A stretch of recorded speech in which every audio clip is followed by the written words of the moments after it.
ಮಾನ್ಯ ಸುರೇಶ್ ಕುಮಾರ್ ಅವರು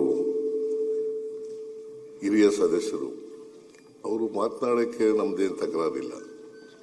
ಮಾತನಾಡಲಿ, ಸಂವಿಧಾನ ಓದಿ ಹೇಳಲಿ, ಅದ್ರ ಬಗ್ಗೆ ತಕರಾರಿಲ್ಲ. ಬಟ್ ಅದು ಬೈತಿ ಸುರೇಶ್ ಅವರಿಗೆ ಹೇಳಿದಂಥ ಮಾತುಗಳಿದೆಯಲ್ಲ, ನೀವು 9 ತಿಂಗಳಿಗೆ ಹುಟ್ಟಿದ್ದೀರಿ, 7 ತಿಂಗಳಿಗೆ ಹುಟ್ಟಿದ್ದೀರಿ, ಅದು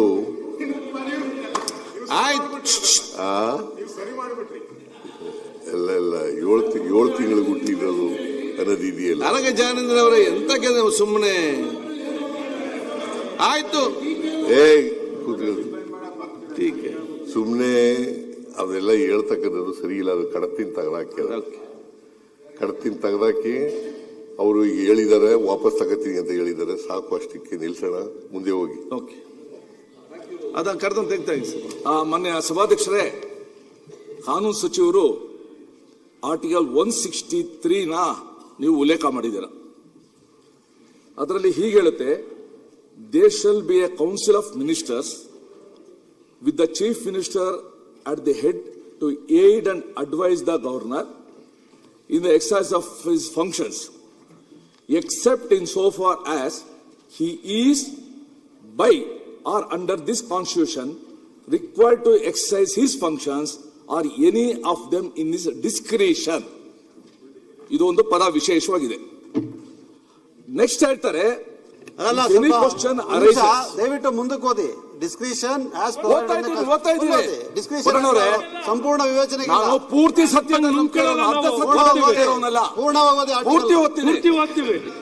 if any question arises whether any matter is or is not a matter as respects which the governor is by or under this constitution required to act in his discretion, the decision of the governor in his discretion shall be final ಅಂತ ಇದೆ.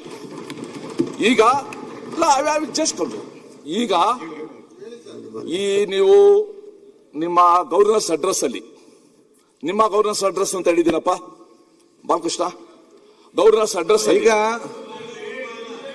ನೀವು ಕೇಂದ್ರ ಸರ್ಕಾರ ಲೋಕಸಭೆಯಲ್ಲಿ introduce ಮಾಡಿ, ಅದು ಲೋಕಸಭೆ ರಾಜ್ಯಸಭೆಯಲ್ಲಿ pass ಆಗಿ ರಾಷ್ಟ್ರಪತಿಗಳಿಂದ ಅಂಕಿತವಾದ ಒಂದು ಕಾನೂನು ವಿರುದ್ಧ ನೀವು ಮಾತಾಡ್ಸಕ್ ಹೋದರೆ, ಒಬ್ಬ ಪ್ರೆಸಿಡೆಂಟ್ ಇಂದ ಇಲ್ಲಿ ನೇಮಕಗೊಂಡ ಗವರ್ನರ್ ಹೇಗೆ ಓದ್ನ ಓದ್ಲಿಕ್ಕೆ ಸಾಧ್ಯ? ಇದು ಬಹಳ ಇಂಪಾರ್ಟೆಂಟ್. ಇದನ್ನ ನೀವು ಬಜೆಟ್ ಅಲ್ಲಿ ಮಾತಾಡಿ, ಬಜೆಟ್ ಅಲ್ಲಿ ಇನ್ನೂ ಒಂದು 10 ಬೇರೆ ಬರೀರಿ, ಅದನ್ನ ನಾವೇನ್ ಬೇಕೋ ಡಿಫೆಂಡ್ ಮಾಡ್ತೀವಿ. ಆದ್ರೆ ಗವರ್ನರ್ ಹತ್ರ ನಿಮ್ಮ ಅವ್ರು ಹೇಳಿದ್ರು ದಕ್ಷಿಣ ಭಾರತದ ಎಲ್ಲಾ ರಾಜ್ಯಗಳು ಅಂತ, ಆದ್ರೆ ಇದು ಇಂಡಿಯಾ ಅಲಯನ್ಸ್ ಅಂತ ಇದೆ, ಅದು ಬೇರೆ.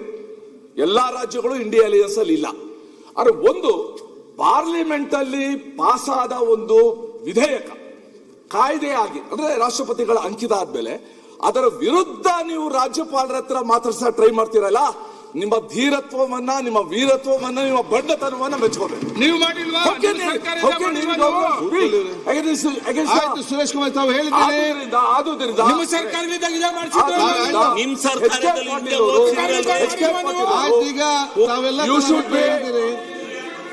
you should be unconditional when you refer to the constitution.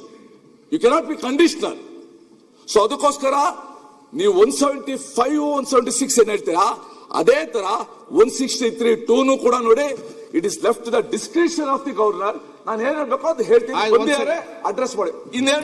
ಎರಡನೇದು ನ್ಯಾಷನಲ್ ಅಂತ ಬಗ್ಗೆ, ಸುರೇಶ್